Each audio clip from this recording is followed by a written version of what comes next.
Messieurs, dames, bonjour, j'espère que vous allez bien. Bonjour Bastien. Bonjour Baptiste. Comment allez-vous? Bien et vous? Ça va bien? Tout va Vous bien. êtes ici pour un guide d'achat? Oui. Ouais. Guide d'achat SUV à moins de 5 000 euros. Quel SUV acheter en 2023 pour moins de 5 000 euros? Parce qu'il y en a quelques-uns quand même. Et en plus, vous êtes très nombreux à le demander en commentaire. D'ailleurs, je le dis, n'hésitez pas si vous avez des questions, si vous ne savez pas quoi acheter, à quel budget, quelle voiture, mettez-le en commentaire. Comme ça, on pourra peut-être faire un guide d'achat sur ce qui ressort le plus. Mettez un petit like si le commentaire est déjà posé. Comme ça, au moins, ça nous donnera des idées. Et puis, ça vous servira surtout. Alors, du coup, pour ce guide d'achat qui va être un petit peu plus court, parce qu'on va parler vraiment que des SUV à 5 000 euros. On ne prend pas les 5 000, les 10 000, les 15 000, les 20 000. On va faire une vidéo à chaque fois pour ces budgets-là. Parce que c'est vrai que vous êtes nombreux à dire que voilà, c'est un peu chiant de se taper tous les budgets, tous les prix, alors que vous êtes intéressé par 5 000, 10 000, 15 000, 20 000 euros. N'est-ce pas, Bastien? Tout à fait. Là, au moins, paf, on tire dans le mille. Mais vous inquiétez pas, on fera du 10 000, on fera du 20 000. Peut-être du coup qu'on sortira peut-être plus de vidéos parce qu'il y aura plus de guides d'achat. Enfin bon, bref. Donc pour ce guide d'achat, vous allez voir, on va varier forcément les marques, les styles pour que ça corresponde évidemment à un maximum d'entre vous, même si on parle de SUV. Donc ça sera forcément une grosse voiture, un SUV. Tout de suite, je mets un tacle, un hack kick, un coup de poing américain dans les gens qui n'aiment pas les SUV. Parce que là, ils vont être là. Là, ils vont être là, les SUV, c'est nul. Quel intérêt? Ça consomme trop. Tu as raison, c'est vrai, ça consomme beaucoup un SUV. Mais voilà, les gens qui veulent des SUV, je veux dire, c'est les voitures les plus vendues en ce moment, dans le monde même. Donc voilà, arrêtez de tacler les pauvres gens qui veulent des SUV. Moi, le premier, voilà, maintenant que j'ai un X5, c'est vrai que maintenant que j'ai goûté au SUV, t'as plus envie.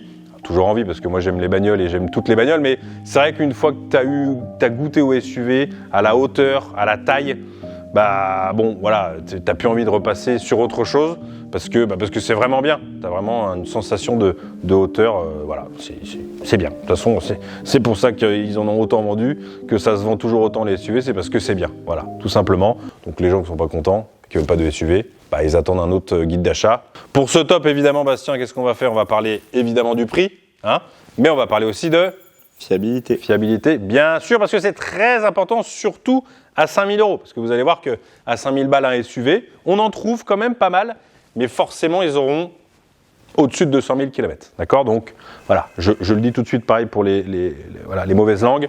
Forcément, 5 000 euros veut dire beaucoup de kilomètres.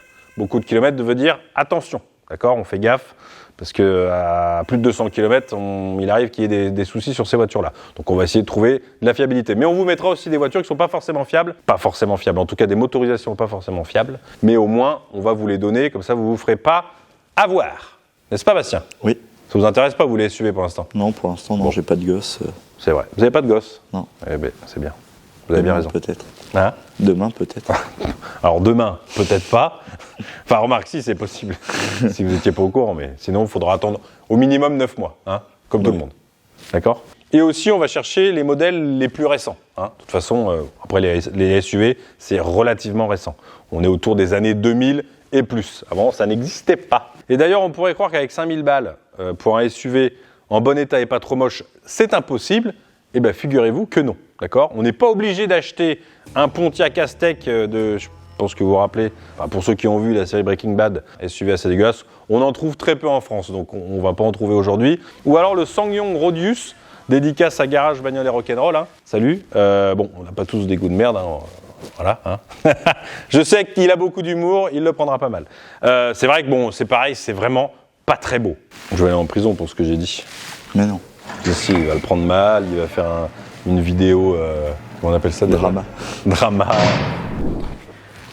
Alors, vous êtes sur un guide d'achat de voiture à 5 000 euros. Qui dit voiture à 5 000 euros dit vieille voiture entre guillemets. Et qui dit vieille voiture dit malheureusement, pour écouter la musique en Bluetooth de votre téléphone, c'est mort, tout simplement. Comme sur ma Mégane 2 RS. Regardez là, ma Mégane 2 RS, elle est, en plus, elle n'est pas dans un super bêta. Comment je fais pour écouter la musique de mon téléphone sur mon autoradio d'origine? Donc du coup, commande au volant et tout. Très simplement, j'utilise ce transmetteur FM. Où est ce transmetteur FM? Où c'est que je l'ai acheté? Eh bien, c'est dans la description sur lespilotesdudimanche.fr. C'est nous, avec un pote à moi, qui vendons ces produits. Ce sont des produits de très bonne qualité, d'accord? de très très bonne qualité qu'on a testé. On en a plusieurs sur la boutique, c'est le début, donc on n'a pas énormément de produits, mais on a ce transmetteur-là. C'est très simple. Vous branchez votre téléphone en Bluetooth sur ce transmetteur, la plupart des gens connaissent. Vous branchez ce transmetteur au 12 volts ici, vous choisissez la fréquence, vous mettez la même fréquence sur votre autoradio et en fait ça va envoyer la musique sur le transmetteur et le transmetteur va l'envoyer sur votre autoradio et vous entendrez la musique de votre téléphone sur votre vieille voiture. C'est pas magnifique ça? Lespilotedudimanche.fr. Il n'y a pas plus simple comme nom de boutique. Elle est dans la description. Vous pouvez évidemment changer la musique parce que quand vous avez Google Maps là, vous pouvez pas changer la musique, c'est chiant. Vous avez les deux boutons ici pour changer la musique. Vous avez un lecteur de clé USB pour écouter la musique. Vous avez évidemment un chargeur et vous pouvez aussi répondre au téléphone. Cliquez sur le bouton, ça répond au téléphone, il y a un micro dessus, ça marche très très bien et il y a même un lecteur de carte SD, d'accord? Vous le branchez là et vous verrez sur la boutique, il y a aussi des supports de téléphone, notamment celui-ci qui est tout simple mais qui est extrêmement efficace. Pourquoi j'ai mis celui-là dans ma Mégane? Parce que celui-là mon pote, tu peux y aller, tu peux tourner dans les virages, le téléphone ne bougera pas et aussi ce petit chargeur, un vrai chargeur 30 watts qui va charger votre téléphone pour de bon. Tout est dans la description, lespilotedudimanche.fr. Si vous avez besoin, évidemment, si vous n'en avez pas besoin, n'achetez pas. Si vous en avez besoin, c'est sur le site. Donc n'hésitez pas, ce sont des très bons produits. Bon, on commence avec un SUV que tout le monde connaît. Bastien, vous le connaissez, c'est le Nissan Qashqai. Bien vu. Nissan Qashqai. Donc le Qashqai qui a un peu lancé la mode des SUV chez Nissan. Des vrais SUV, attention, je ne parle pas des 4x4, des SUV. Voilà, c'est un peu le premier SUV européen, donc produit entre 2007 et 2013. Première génération de Qashqai qui a plutôt bien vieilli. Voilà, esthétiquement, ça reste joli, ça passe. C'est pas ouf, mais ça passe. On est sur des vieilles voitures, forcément. Alors, bien vieillir ne veut pas dire que ce qui était moche en 2008, d'accord, c'est embelli avec le temps, forcément. Au contraire, quand je parle surtout du Nissan Qashqai, je parle du tableau de bord qui n'est pas des plus beaux. Mais bon, c'était un peu la période, des plastiques durs, un peu austères. Voilà, le but, c'était à l'époque pour les marques de sortir un SUV. Voilà, c'est tout. Après, ce qu'il y avait dedans, bon, c'était pas forcément magnifique. Niveau motorisation, donc il y a du Renault sous le capot, donc il faut faire un petit peu gaffe, évidemment. Côté diesel, 1,5 litre DCI en 106 et 110 chevaux, avec quelques casses moteurs à cause des coussinets, parce que ça reste un 1,5 litre DCI. Attention, c'est pas non plus la folie. Et bien entendu, c'est un diesel, attention au FAP, qui s'encrasse comme très souvent. Ça, on a l'habitude. 1,6 litre DCI en 130 qui est bien mieux niveau fiabilité. Et après, il y a le 2 litres en 150 chevaux. Pareil, attention au FAP. Ok ? Côté essence, 1,6 litre CSV de 120 chevaux et 2 litres CSV de 140 chevaux. Pareil, qui viennent de chez Renault. Plutôt fiable. Mais alors là, de toute façon, niveau moteur essence, dans tout ce guide d'achat, comme vous avez un petit budget, il va falloir éviter les essences parce que ça consomme un bras. Et si vous êtes sur un budget de 5 000 €, c'est que vous n'avez pas forcément les moyens de faire des pleins tous les 500 km. D'accord ? Donc on va quand même privilégier le diesel, même si on va parler de l'essence. On évite les boîtes automatiques qui ne sont pas terribles et qui ne sont pas très fiables. Le Qashqai est dispo en 4x4, mais évidemment, prenez pas un 4x4 ou alors prenez un 4x4 si vraiment vous habitez à la montagne, dans les Alpes, dans les Pyrénées et que vous avez vraiment besoin d'un 4 roues motrices, parce que sinon, forcément, un 4 roues motrices, ça veut dire coût d'entretien beaucoup plus cher et en ville ou si vous n'avez pas de montagne et pas de neige, ça vous servira strictement à rien, d'accord ? Il existe aussi en 7 places un petit peu plus cher. Alors n'oubliez pas, mais ça vous le savez aussi, que la 6e et la 7e place, c'est vraiment du dépannage. Comptez pas y mettre les beaux-parents parce que sinon ça va chier. Si vous partez comme ça en vacances, vous savez que vous allez passer des vacances de merde, d'accord ? Alors côté occasion, pour 5000 balles, on sera évidemment entre 200 000 et 300 000 km. Alors je vous en ai trouvé un, je vais vous mettre une annonce comme ça sur chaque modèle pour voir un petit peu moi ce que je choisirais, d'accord, si ça peut vous aider. Donc je vous ai trouvé un petit Nissan Qashqai évidemment en finition Acenta, je ne sais pas comment on le dit, 2 litres DCI, 150 chevaux avec le Bluetooth. Voilà, donc on est sur un modèle qui a 231 000 km et qui vaut 4 900 €. Il est 2009. Pourquoi j'ai pris celui-là ? Eh bien, c'est très simple, contrôle technique OK, des pneus récents. Pensez aux pneus, les SUV, les pneus sont en général plus gros que sur une voiture standard, donc ça coûte un petit peu plus cher. Et là, malgré que ce soit un modèle donc de 2009, si je ne dis pas de bêtises, on a la caméra de recul, le Bluetooth, la climatisation automatique, le GPS. Magnifique. Et on a en plus un moteur à chaîne de distribution, donc pas de distribution, donc ça c'est cool. Détecteur de pluie, allumage automatique des phares. Donc on a quelques petites options qui sont sympathiques pour un véhicule qui est à 5 000 €.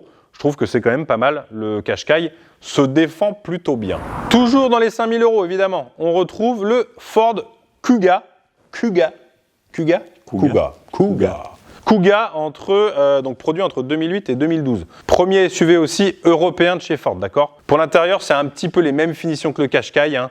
D'ailleurs, c'est la même planche de bord que le C-Max, donc les finitions sont pas ouf. Voilà, la planche de bord est pas folle. On est un peu sur de l'Opel. Pas terrible, Opel de la même époque évidemment. Côté motorisation, côté diesel, on a le 2 litres TDCi de 136, de 140 et de 163 chevaux.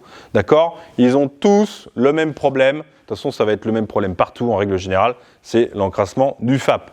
Surtout à 200 000 km. Parce que forcément, tu arrives à un stade où, à 200 000, le FAP, il commence, alors pas forcément à être en fin de vie, mais en tout cas, il commence à être encrassé. La version à prendre, si possible, comme le plus souvent, c'est la plus grosse. Donc, c'est le 163 chevaux. C'est là, en général, où on a les moins de problèmes. C'est sur les grosses motorisations. Le TDCi, c'est tout simplement le HD de chez Peugeot. Hein. Vous le savez déjà, je pense. Côté essence, par contre, alors, SUV, donc ça va consommer beaucoup. Je ne vous le conseille pas, mais je le mets quand même parce que c'est sympa pour ceux qui veulent vraiment un modèle spécifique. On a le 2,5 litres turbo. On en a parlé il n'y a pas longtemps sur les slippers qui fait 200 chevaux. Donc franchement, mis à part la consommation, c'est le top. D'accord? C'est fiable en plus. Mais par contre, ça consomme. Hein. C'est un SUV, grosse prise au vent, gros poids, donc évidemment, grosse consommation. Mais très bon moteur. Véhicule aussi qui est proposé en 4 roues motrices, hein, d'accord? Mais une fois de plus, hein, évidemment, si vous n'en avez pas besoin, vous évitez le 4 roues motrices. Ça ne sert à rien. 4 roues motrices, quand on change les pneus à l'avant, on change les pneus à l'arrière aussi. Donc il faut changer les 4 pneus à chaque fois.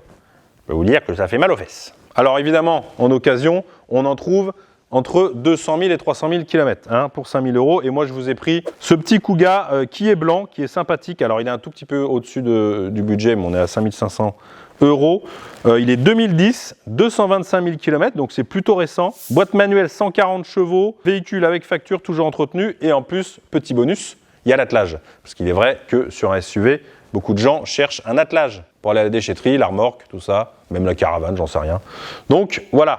On est sur un petit budget, je le répète, donc forcément, ce sont des voitures qui ont des kilomètres, d'accord?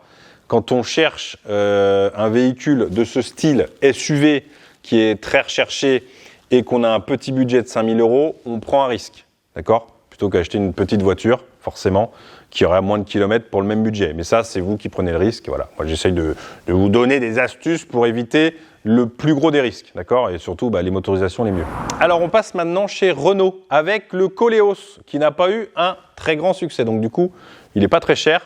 Renault Koleos, déjà, ça ne l'a pas aidé. Le nom Koleos, tu sais ce que ça signifie? En grec. Ça veut dire quoi? Couille. Ah. Plastique. C'est pas ouf, hein? Ouais. C'est Renault.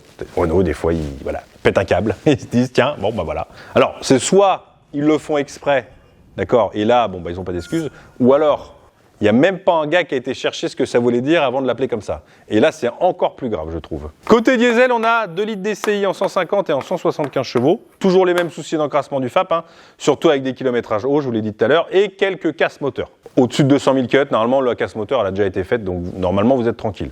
N'hésitez pas à demander si le moteur a été changé. Bon, en général, les moteurs changés, c'est marqué dans les annonces. Côté essence, on a 2 litres 5 CSV en 170 chevaux de chez Nissan. Très fiable, car très simple. C'est un 4 cylindres, monté depuis 2003 sur le Nissan X-Trail. Pas de turbo, pas de GR, pas de filtre à particules, c'est un essence. Vous êtes normalement tranquille. Même si ça manque un petit peu de dynamisme, hein. Donc ça tombe bien, c'est un SUV, on cherche le confort plutôt que la sportivité ou le dynamisme justement. Donc voilà, ça reste très confortable et c'est plutôt grand. La beauté, les goûts, les couleurs, ça c'est vous qui décidez. Alors on va trouver des modèles à partir de 4 000 € en phase 1 et au minimum à 5 000 € pour des phases 2. La phase 2 est quand même plus joli. Et moi, je vous ai trouvé un petit Koleos Carminat en 150 chevaux qui est de 2012. Donc, c'est les phases 2. Il a 235 000 km, hein, évidemment. Il est à 5 000 €, mais il est de 2012, donc il est plutôt récent. Toit ouvrant, intérieur en cuir, aucun accident, entretien régulier chez Renault, embrayage neuf et courroie de distribution neuve. Que demande le peuple? On est pas mal, là. On est bien. On est bien. Sachant que le 2 litres DCI, il n'y a pas de courroie de distribution, il me semble. Ou alors j'ai loupé une case. Là, j'ai un doute. Un petit doute. Évidemment, pour 5 000 €, alors c'est vraiment, je pense que là, c'est le plus mauvais choix que vous pouvez faire, d'accord? Mais je le mets quand même, justement, pour que vous fassiez attention. On part évidemment en Allemagne, chez BMW, et on part sur le X3 E83. Sorti entre 2003 et 2010, c'est la première génération. Il a été vendu à plus de 600 000 exemplaires. Donc, vous en avez un paquet, évidemment. Le X3, donc, pourquoi l'éviter? C'est le prix des pièces et la fiabilité de tout. Alors pas forcément que des moteurs, mais il y a plein de petits boîtiers électroniques, enfin il y a plein de choses qui peuvent tomber en panne, c'est un peu chiant. Mais sinon, bon, si vous n'avez pas peur de ça, je ne vais pas vous empêcher d'acheter un X3 pour ceux qui veulent en acheter un. C'est plutôt spacieux, hein, un petit peu vieillot quand il a des finitions en boiserie. Mais bon, ça, si vous êtes un peu débrouillard, vous les enlevez, vous les repeignez, vous mettez un petit flocage dessus.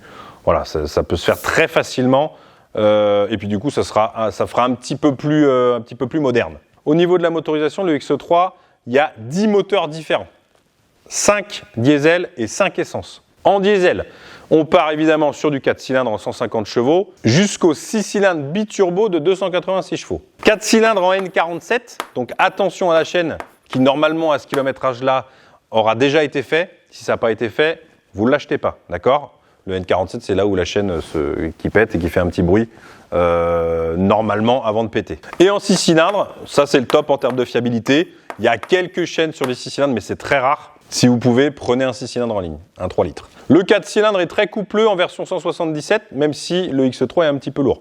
Mais la version 177 chevaux, si vous n'avez pas les moyens ou si vous n'en trouvez pas, si la chaîne a été faite, vous pouvez le prendre. C'est vraiment, voilà, c'est bien. C'est la version en plus la plus fiable du 4 cylindres. Si je peux dire la plus fiable, parce que dans tous les cas, le 2 litres n'est pas terrible. Notamment le 150 chevaux, les EGR, les turbos, les volomoteurs. Bon, faut éviter le 2 litres si vous pouvez. Et évidemment, le filtre à particules, mais ça sera aussi sur le 3 litres. Pour le 6 en ligne, donc le 30D, 204 chevaux, parfait. Consommation relativement basse, moyenne, parce que ça peut pas être bas, hein, c'est un X3.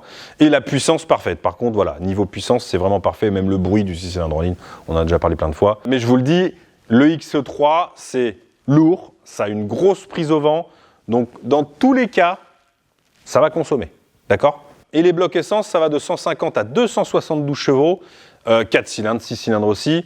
Mais là, franchement, avec le budget que vous avez, 5 000 €, évitez les moteurs essence. Parce que là, vous n'allez pas vous en sortir. La fiabilité, bon, normalement, c'est pas trop mal, mais vous pouvez toujours avoir des problèmes. Et en plus, c'est difficile de trouver un véhicule avec un moteur essence, un X3, qui a été bien entretenu, qui aura pas 300 ou 350 000 km.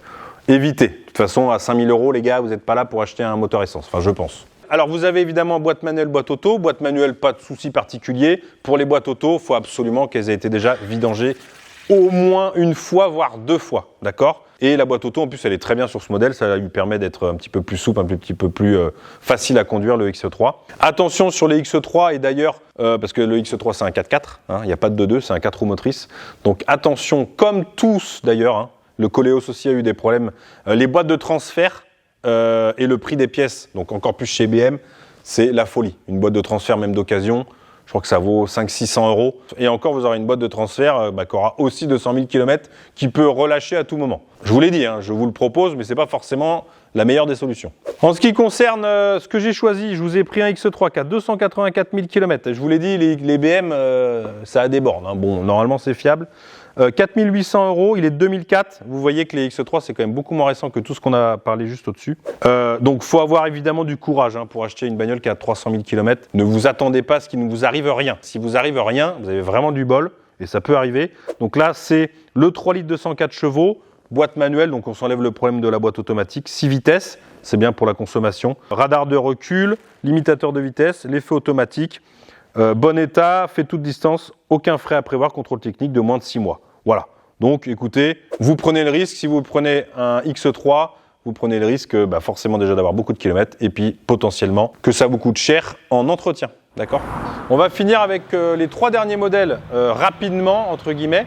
Donc, il y a le Nissan X-Trail qui est la même plateforme que le Qashqai, qui est un petit peu plus gros, qui est en 4 roues motrices et qui est celui-ci possible de passer en 4 roues en 2 roues avec un petit bouton. D'accord ? Donc ça fait un petit peu plus baroudeur, ça fait un petit peu plus 4x4, même si ce n'est pas un vrai 4x4. Voilà. C'est déjà aussi beaucoup plus grand, vous avez un énorme coffre. Là-dessus, on évite absolument le 2 litres VDI de 115 chevaux, d'accord ? C'est nul, d'accord ? Pas assez puissant. Par contre, le 2 litres 150, 175 chevaux et le 2 litres 2, 136 chevaux, comme chez Renault, voilà, c'est plutôt fiable, toujours pareil, les turbos, les FAP, vous faites attention. Vous avez aussi pour ce prix-là le Hyundai Tucson, entre 2004 et 2010, d'accord ? Qui est aussi disponible en 4 roues motrices. Pour le moteur, prenez le 2 litres CRDI de 140 chevaux et normalement, vous ne serez pas embêté. Vous avez évidemment le Dacia Duster, alors ça, vous en avez à l'appel. 1 litre 5 DCI 110 chevaux avec plus de 200 000 km. Vous en avez des blancs, des rouges, des noirs, des verts. Alors le Duster, vous savez ce que c'est. Dacia Duster, c'est du plastique partout. Voilà. Mais c'est une voiture pour rouler. Donc si vous voulez un SUV avec 4 roues, un petit moteur qui fonctionne, attention, le 1,5 litre DC sur ces générations-là, il est fiable. Normalement, il n'y a pas trop de soucis. Okay, donc si vous voulez une voiture pour vous amener d'un point A à un point B, c'est très bien. Ça fait vraiment cheap le Duster quand même. Il s'en est vendu plein. Oui. Donc c'est que ça doit être pas si mal que ça, je pense. Ah non, mais l'intérieur. Ah oui. De toute façon, il faut bien pour le prix. Bon, j'espère que ce petit guide d'achat sur les SUV à moins de 5 000 € vous aura plu, vous aura servi surtout. Et puis on se retrouve très vite. Dimanche prochain. Ouais, pour une nouvelle vidéo. N'hésitez pas à nous mettre ce que vous recherchez. Si vous avez des questions sur quel SUV, avec des budgets différents, une berline, une citadine, une voiture pour rouler, un truc fiable, pas fiable. Voilà. Bon, après, sur la chaîne, il y a plein de guides d'achat, boîte automatique, les pires voitures électriques. Qu'est-ce qu'on a? Les voitures jeunes permis pour faire beaucoup de kilomètres. Enfin voilà. Plein de guides d'achat. À la prochaine. Ciao.